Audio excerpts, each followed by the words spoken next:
So this channel is all about coming back stronger from injuries and how to prevent those injuries from occurring in the first place. Now, as a physical therapist and strength and conditioning specialist, I love what I do.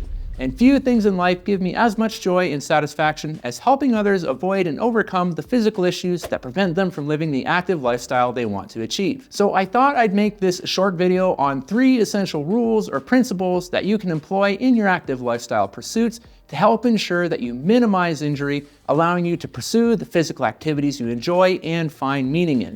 Because when you're sidelined from pain and injury, your physical activities and your active lifestyle can all go off the rails, which not only affects your physical health, but your mental health as well. Now, as a forewarning, these are not sexy or exciting sounding rules at all, but they work.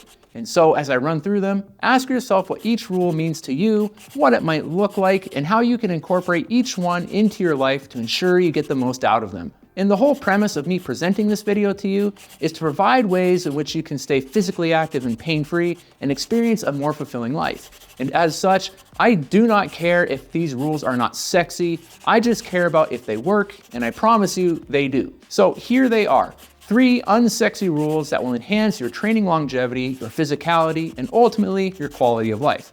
But we'll need to dissect each one individually to really appreciate what's going on here, and you'll likely get a few extra valuable pieces of information out of each one as we do. All right, rule number 1, prevention is better than any cure. Now, I know it sounds obnoxiously obvious, however, I can assure you that as a physical therapist and strength and conditioning specialist, that this rule extends far deeper than what it otherwise appears. And I say that because knowing a rule and being able to actually see it through are in fact 2 different things. Now, the example that I always make here is that virtually everyone knows that junk food and an overall poor diet can cause us to be overweight and unhealthy, yet obesity rates are at an all-time high. So knowing something and acting upon it are 2 different abilities. So how do you act upon a seemingly straightforward concept such as this? Well, I could in fact turn this into a multiple hour-long video, which you're certainly not here for, so I'll keep this brief and simple. Now, the 10-second answer would be to eat a clean diet, move lots, and sleep well. And of course, there's a whole world to unpack within each one of those categories, but if you can nail this trinity of health-promoting principles, you will avoid a world of health-compromising issues that can creep into your life, rob you of health, and sideline you from being physically active. And it's kind of like what my mom used to say when it comes to quitting smoking. She would always say that the best way to quit smoking is never to start. So ask yourself how you can incorporate and build upon ways to eat better, move more, and improve your quality of sleep. And once you tap into this, you'll likely be shocked at how you're less prone to aches, pains, and injuries than you otherwise have been in the past. And if you notice you're no longer as injury prone as you used to be, then you'll know that you're preventing issues from arising. And prevention is better than any cure. And this rule, when followed, will immensely help with the second rule, which we'll discuss right now. The second rule at play here is to never let a minor issue become a major issue. Generally speaking, the longer you allow a minor ache or pain to persist, the more painful or problematic it will become. Additionally, the longer it's allowed to rear its ugly head, the longer it can take to resolve. So the objective here is to get out in front of an issue before it has the ability to grow into something more significant and problematic. We're cutting it off before it has a chance to take hold and develop into something more significant. And the good news here is that there are multiple ways to do this.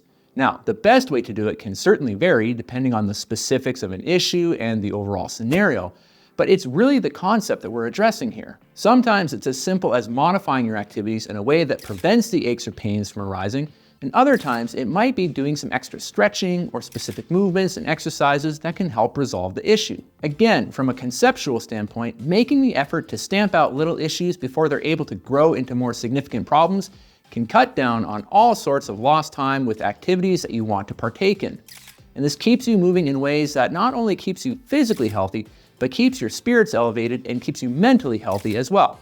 And this makes life much more enjoyable. So do what it takes to squash out the little things before they develop into more significant and complicated scenarios. And if you're not quite sure how to go about doing so, or you're finding it tricky to get little issues under control, Don't sweat it, that's where rule number 3 comes in. And hey, real quick, if you're finding the contents of this video to be useful or helpful or informative or enjoyable in any sort of capacity, then feel free to hit that like button. That would mean a lot to me. And if you want to stay up to speed with all the content I'm uploading here on this channel, then feel free to subscribe as well. So when you're not quite sure how to address any minor issues you might be experiencing, or they're becoming more problematic despite your best efforts, then it's time to opt for rule number 3. And that is, when in doubt, seek professional help. Now, this can be a less than ideal situation for many people, whether it's due to financial costs incurred with doing so, or the time it takes, or even feeling intimidated to reach out.